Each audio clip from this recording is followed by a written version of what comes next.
Welcome to a new video on 5x6 chess, small but mighty, and I think you will learn a lot of concepts. So another important attacking principle: reinforce the attack on weaknesses of your opponent. And this is a stalemate, and there will be way more tactics, so check out this game. My opponent played this move to fianchetto, but he forgets the fianchetto. Better would be to just fianchetto, get the bishop out here, perfect. But here, I already was playing and aiming for this move so I could get my bishop here. Because it's all about developing your pieces in the opening, you know, get a pawn forward, develop your pieces and make sure to bring your king to safety. And in 5x6 chess, the king is already relatively safe. So here I play the move b4, kicking away the bishop right away. And it goes to the square. It should have gone to right away, because now I got a tempo extra, and maybe the bishop will land here sometime soon. Anyway, I decide to take the pawn. Why? Because you might have think, okay, why not just go here? Because I think this is a very strong move. Utilizing this pin, threatening to take, and then I have to take back, and then there will be an exchange of rooks, and it looks quite fine for my opponent. But maybe even going a4, kicking away my bishop, and then I have a bit of a difficult position to play where my opponent has a lot of space and I need to look for ways to get my pieces into the game. So that's why I opted for this move, trade the pawns first and now go a4. Another move would have been to fianchetto here. I think this is also very straightforward, but the downside is that the rook will always have pressure on this pawn, and I cannot defend it with my minor pieces because I have a light square bishop, and the knight will not land here because of the pawn. So my rook is tied down to the defense of the pawn, so that's why I played this move. Get rid of your weakness right away if you can. That's smart! And that's why I played this. My opponent makes a blunder here with the move d3. Creating a lot of space around his king position on the black squares. Yes, he has a black square bishop, but if I can land, for example, my knight here sooner or later, looks very promising for me. And I play the move a3 right away, kicking away the bishop. Where does it go to? It cannot stay on this diagonal, so it has to move back. And now, look at this. His pieces are on the same squares as where it started. Mine are 2, but white started, and I got already a lot of space, and I do have a strong hold on these squares. So here d4, great move, just a great move. Just making sure that these pawns are not rolling forward and that he cannot get rid of his weaknesses. Maybe I think this would have been a good move, trying to get rid of your weakness right away, and after a move like this, your queen will get in here, and I think this looks kind of fine for my opponent, but instead my opponent went here with a knight. And this is kind of a good move because you want to go to the outpost over here. So look for weaknesses in your opponent's position, and these white squares are very weak for me. So I think a good move. Here I play my queen here to already step aside any nonsense over here. And if he now goes here, then I think I would have gone here. But he went back, having the same pieces now on the back rank. And I already have a hold on these squares in the center of the board.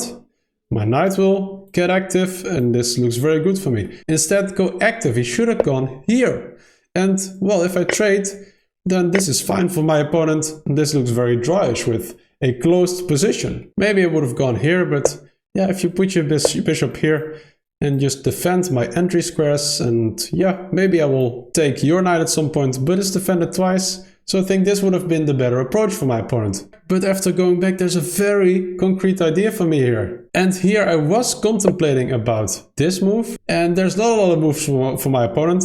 This move would give away the queen, right? Although this is a nice tempo to have in between, so if I would take here, you take the queen and the rook as well. So then I simply have to take the knight, but this wins a pawn, which is also good for me. Bishop to d2 doesn't work either because of a2, and then the knight is trapped. c3 doesn't really work because then I simply take your knight, and when you think, okay, there's a free rook, well, then I take the queen with a check. And this is clearly winning for me. And then the only remaining move is rook to a2.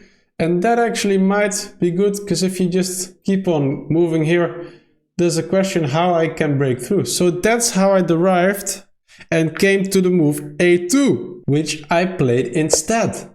Now the rook can't go forward and I attack the knight, and the knight can only go here. But loose pieces drop off. The rook is not defended.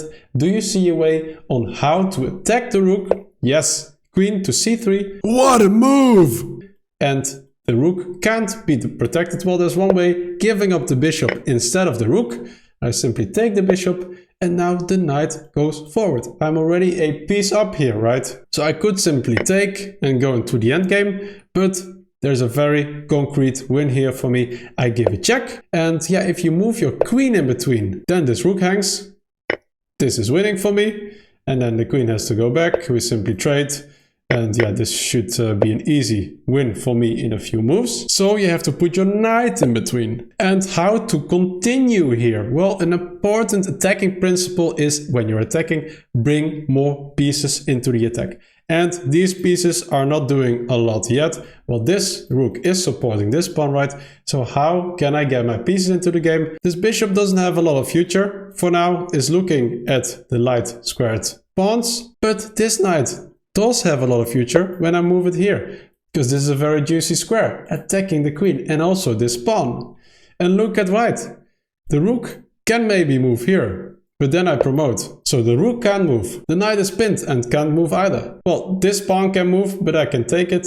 So this queen is basically the only move left without losing material right away. But then I bring in the knight, attacking this pawn. So another important attacking principle, reinforce the attack on weaknesses of your opponent. And this is clearly a weakness, because it can't be protected by more pieces than just the queen. And the king can't help either, because the knight takes care of that square. And this knight is still pinned, right? And here my opponent has a last smart idea. It's not winning or anything, but it's a smart idea.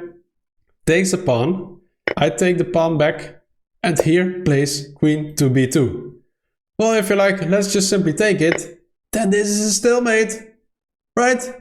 The king can't move anywhere.